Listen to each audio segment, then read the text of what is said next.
Assalamualaikum warahmatullahi wabarakatuh. Jumpa lagi teman-teman. Beberapa hari yang lalu saya update ya untuk OpenWare TRRST B860HP1P2. Maka tentunya saya tidak ingin mengecewakan pengguna HG680P. Maka hari ini saya update juga untuk HG680P di OpenWare T2102.7. Dan terus terang saja teman-teman, menurut saya pribadi, saya lebih suka menggunakan OpenWrt 21 ketimbang OpenWrt 22. Karena OpenWrt 21 tentunya masih menggunakan firewall 3 dan lebih familiar dengan beberapa aplikasi-aplikasi jadul ya teman-teman. Berbeda dengan OpenWrt 22 di mana sudah menggunakan firewall 4, itu masih kurang kompatibel dengan beberapa firmware jadul. Seperti itu ya, sedangkan untuk firmware barunya belum banyak yang compile untuk aplikasi-aplikasinya teman-teman. Jadi ya seperti itulah pengalaman saya pribadi selama ini. Dan di sini kita masih menggunakan kernel 54204 sama seperti yang saya terapkan di B860HP1P2. Nah, teman-teman tentunya di sini juga sudah WiFi on juga untuk HG680P. Namun di STB yang saya gunakan memang sudah permanen ya, tidak menggunakan WiFi modul di board STB-nya, sehingga di sini tidak ada menu wireless. Akan tetapi jika masih menggunakan STB yang tentunya modulnya masih ada, dan nanti akan muncul di sini untuk menu wirelessnya teman-teman. Nah, oke, di sini juga saya sudah update di bagian about. Buat teman-teman yang kesulitan berdonasi kemarin menggunakan Social Boost, di sini saya sudah mengganti menggunakan QR. Jadi bisa di-scan dari aplikasi mana saja teman-teman. Mau dari Oppo, mau dari GoPay, Gojek, Dana dan lain sebagainya. Intinya ini sudah multi payment ya, multi e-wallet untuk teman-teman yang ingin berbagi rezeki ya, berdonasi ke OpenWrt RSTB. Jadi itu ya teman-teman. Nah, kemudian di bagian overview sama seperti sebelumnya, jika ada WiFi tentunya di sini muncul ya. Namun di sini saya memang sudah disable permanen di WiFi-nya, sehingga di STB saya tidak lagi bisa menggunakan WiFi internal teman-teman. Nah, kemudian sistem log aman. Di sini saya menggunakan modem rakitan ya, LT4220. Teman-teman aman menggunakan modem manager dan juga aman menggunakan protokol QMI, jadi tidak ada masalah. Kecuali untuk Vibocom itu memang saya tidak memiliki modem tersebut, sehingga saya belum tahu cara mengkoneksikannya teman-teman. Jadi sebenarnya saya harus tahu caranya ya, namun saya tidak memiliki device-nya, jadi saya tidak bisa menemukan trik-trik atau cara-cara untuk mengkoneksikan Vibocom di OpenWrt RSTB.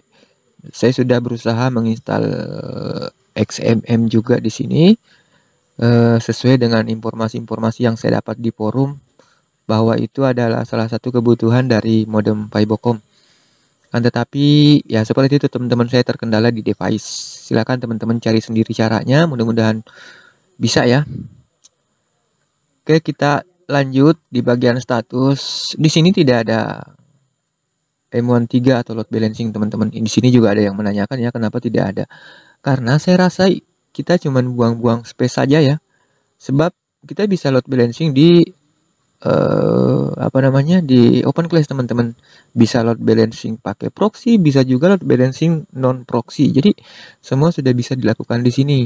Jadi justru lebih rumit lagi jika kita menginstal M13 ya. Bahkan itu bakalan double ya teman-teman. Jadi cukup satu saja load balancingnya di open class. Jadi meskipun pakai proxy, meskipun tidak pakai proxy, tetap bisa load balancing di sini. Kemudian kita lanjut status sistem. Nah, di sini sistemnya juga saya sudah fix ya di bagian ini teman-teman, di bagian local time. Jadi misalkan teman-teman ingin mengganti local time, jika langsung mengganti ke local time sesama Asia itu memang kadang tidak terupdate teman-teman. Jadi saya contohkan di sini. Saya update ke Jakarta dulu ya, Jakarta. Harusnya nanti selisih sejam ya di sini. Tapi kita lihat dulu teman-teman. Seharusnya selisih sejam ya. Namun di sini tetap coba saya sinc browser tetap ya, tetap jam 7 sesuai dengan jam TKP saya. Nah, teman-teman yang mengalami hal demikian itu bisa memancing ke Australia dulu misalnya ya, atau di Eropa terserah. Misalkan saya pancing dulu ke Eropa, Dublin, ke save dulu ya. Kemudian kita lihat di sini.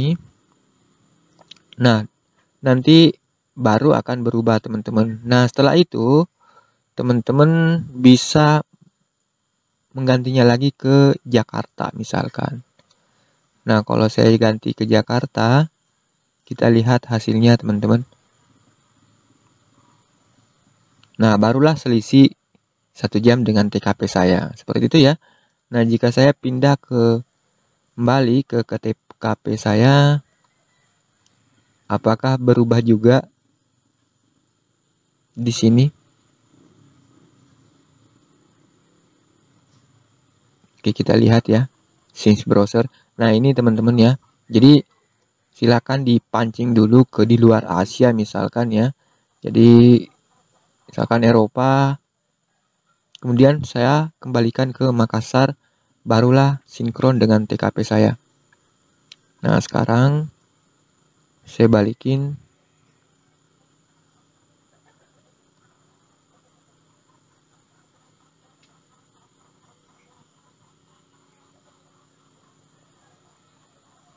Nah, baik. Seperti itu ya teman-teman. Jadi mengalami masalah seperti itu silakan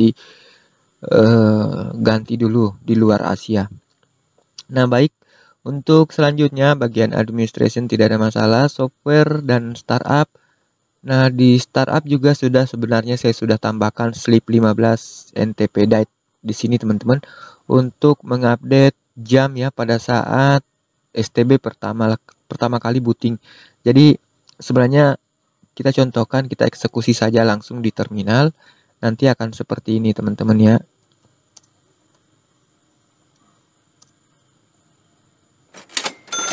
Kita tunggu, ini sudah langsung otomatis sinkronisasi waktu ya dengan NTP dari Indonesia. Nah, kita lihat di sini teman-teman, step time server langsung mengupdate secara otomatis. Jadi ini berjalan di startup ya. Jadi sengaja saya beri sleep 15 di sini biar delay-nya 15 setelah STB dinyalakan. Jadi ada kesempatan kemungkinan modem untuk terkoneksi dulu ke internet. Jadi seperti itu ya teman-teman. Baik, kita lanjut. Di sini di schedule task sama seperti sebelumnya, tidak ada yang berubah. Nah, di file manager juga ada perbaikan teman-teman untuk advanced editor ya. Jadi saya contohkan di sini yang kemarin di Rere STB tombol search tidak berfungsi ya. Nah, sekarang sudah berfungsi teman-teman. Jadi ini fasilitasnya sangat memadai menurut saya, bisa mengganti beberapa teks dalam sekali klik selama teks yang akan kita ganti sama ya. Jadi seperti itu teman-teman. Ini lebih mantap. Jadi sudah sempurna. Nah, seperti ini ya. Kita bisa melihat. Kemudian di sini ada HTML. Ini mendeteksi secara otomatis script yang kita edit. Jadi misalkan base 64 PHP. Nah, di sini otomatis juga terdeteksi PHP, teman-teman. Dan background kita bisa ganti ya. Seperti ini. Namun ini tidak permanen, teman-teman. Jadi hanya diganti pada saat ingin melakukan pengeditan saja. Jadi seperti itu ya. Kita lanjut disk manager, tidak ada masalah juga disk manajernya di sini. Kemudian mount point. Nah, untuk mount point berhubung karena sebenarnya di sini tidak otomatis ya, yang saya share itu tidak otomatis teman-teman. Nah, jika ingin otomatis memounting partisi-partisi yang ada, termasuk partisi internal dan juga partisi eksternal, misalkan ada hard disk eksternal atau flash disk eksternal, itu bisa langsung termounting secara otomatis. Tidak harus membuat part ya, tidak harus memasukkannya secara manual lagi. Jadi ini sudah otomatis teman-teman. Namun jika sudah terlanjur termounting, kemudian kita mau melepaskan mountingnya, tinggal klik misalkan 2P3 saya ingin unmount, kemudian 2P4, nah seperti itu. Dan di sini dihilangkan centang, kemudian kita save, nanti otomatis lagi tidak lagi otomatis mounting partisi. Nah, teman-teman bisa lihat sudah tidak ada ya. Jadi seperti itu. Baik, kita lanjut di Amlogic Service. Untuk instalasi ke internal tidak ada masalah. Berhubung sekarang saya menggunakan internal memory, teman-teman. Jadi tidak ada masalah untuk penginstalan. Jangan lupa pilih HG680 di sini ya.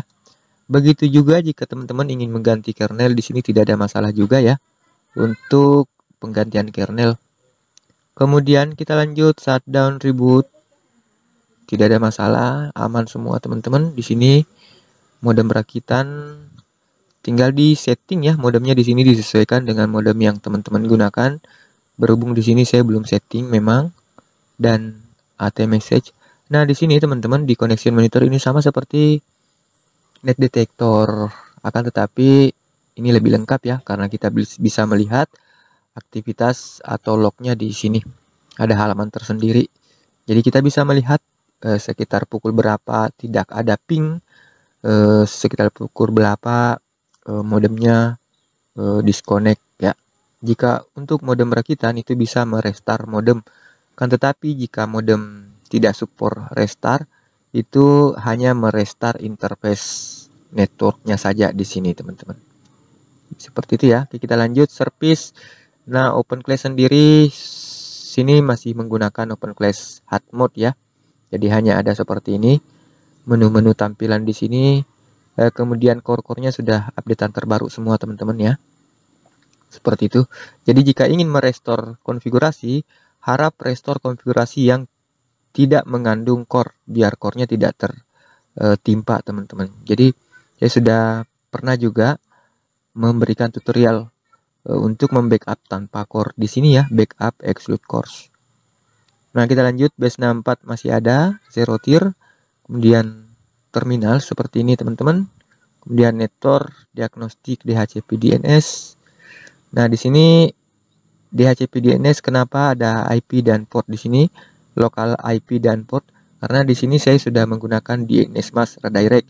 Jadi untuk DNS Mask Redirect-nya itu sudah aman ya teman-teman, tidak seperti OpenWrt sebelumnya bermasalah di DNS Mask Redirect, sehingga dulu saya anjurkan menggunakan firewall redirect. Namun sekarang silahkan teman-teman gunakan DNS Mask Redirect kembali karena sudah aman, tidak ada masalah. Nah, oke, saya rasa cukup ya untuk informasinya teman-teman. Mudah-mudahan bermanfaat. Terima kasih banyak. Assalamualaikum warahmatullahi wabarakatuh.